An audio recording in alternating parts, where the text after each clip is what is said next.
Hey guys, welcome back to Benos Esther Malka's channel. If you're new to the channel, well then stick around. Don't forget to like and subscribe because every week we review a new game. Today's game is called Sculpt It. So if you have this game or you're curious about it, again, give this video a thumbs up. Check out the links below because I'm going to leave a link to Sculpt It just for you guys.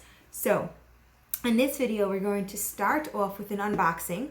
Part 2 is going to be an overall gameplay. So if you have this game, you lost the instructions or you want to see it live, no worries, we'll share that with you. And the last part is the educational value. So first of all, love the box design. It happens to be my favorite colors. I like blue, what can I do? Then on the side you have Sculpt It. You have the award here. It says Mensa for Kids, so you know it's going to be a quality game. For me personally, I would probably put this is for younger kids. I like the images over here, so I'd lay it on the side this way or have it on the shelf, something like this, because this way the kids can look at it and kind of know which game they want to play. The sides, they're really not so, it's a hit or miss for me, you know, I guess it depends on the kids, but the front of the cover, totally cool. Kids recognize this game in no time. Inside the box, you have the top of the spaceship. It's cute. You'll see how it works in a minute. You have the Play-Doh. Just want to tell you something. I have many games from Cranium, and I wish they sold their, maybe they do, I don't know, Play-Doh in bulk, because it lasts. I mean, seriously. Like I said, we have many games. This lasts. So right here, so worth it.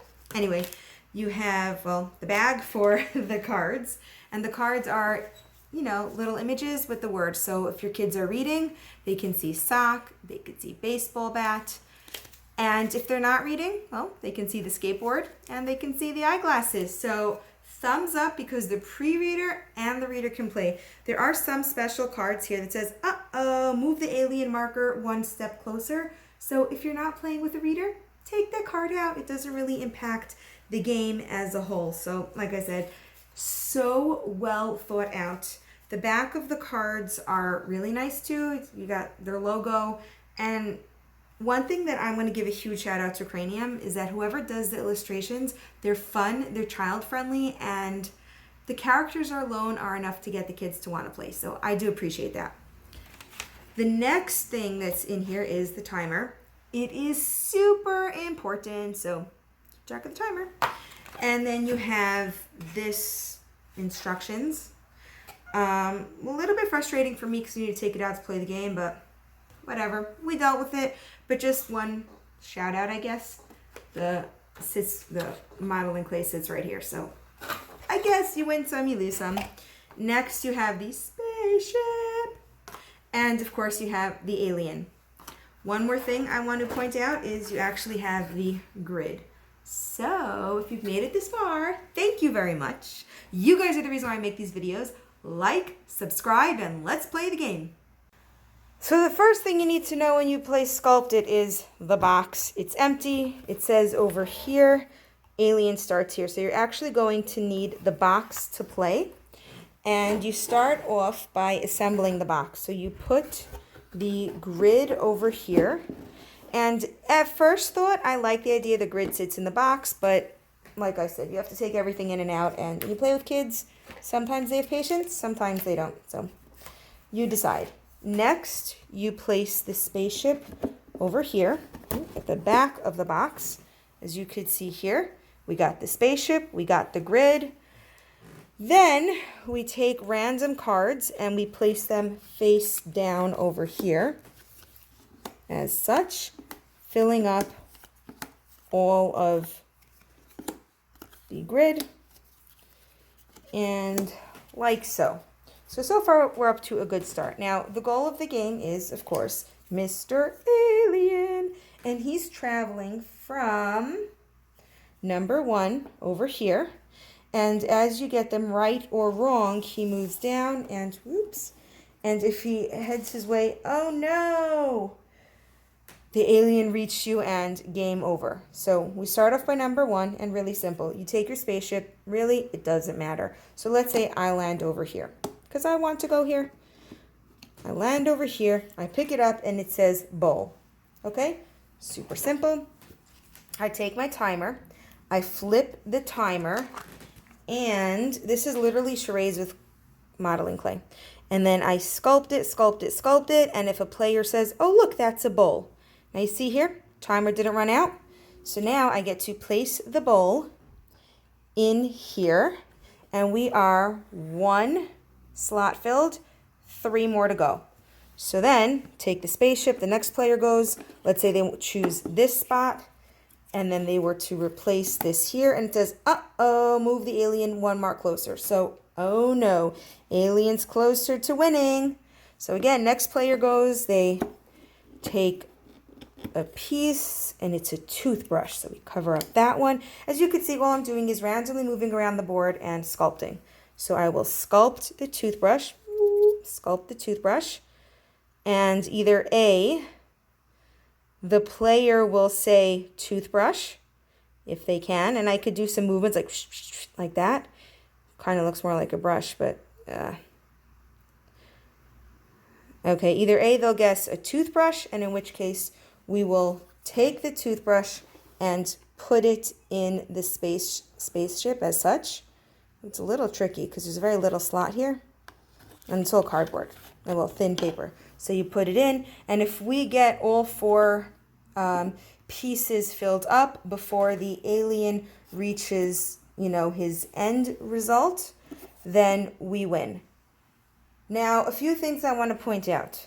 There are very few of these cards. So reality is, for the most part, we're staying here. Unless you're playing with a child 3 and under, these pictures are super easy, and we almost always, actually come to think about it, I don't think we've ever lost. So we almost always win the game. The pictures stay nicely in here, and I think that's a pretty display. You have the actual images, and then you have the writing, so you can play with a reader or a non-reader, which is another fun plus. Educational value, number 1, kids who have sensory dislikes, well, it's Play-Doh. So they're actually going to play with Play-Doh. And yes, I have seen children who, just for the fun of this game, will actually play with Play-Doh. So that was a nice plus. Number 2, creativity. We have no clue what's under any of these cards. So in terms of creativity, 1 second, we made something really simple like a bowl. And the next second, well, guess what? We got a dog. What? Creativity. The next thing is fine motor strength. As we're sculpting, like for example, the bowl was really easy, the toothbrush was semi-easy, but the dog, I'm actually going to have to use my pincer grasp, break pieces apart, and actually start forming the dog. See, we have the head, and then we have the body. So what we're doing is actually fine motor skills as well. And then of course we could put on the feet. So we are actually using our pincer grasp and fine motor skills. So let's head back over and see what our overall opinion is of this game. So what is my overall opinion of Sculpt It? 1 being I love it, 2 being you decide, and 3 being stay away from this game. Well, I'm going to give this game a 2. If you agree with me, don't forget to like this video, and I'll tell you why. First of all, in terms of a game, I think the idea behind this game is fantastic.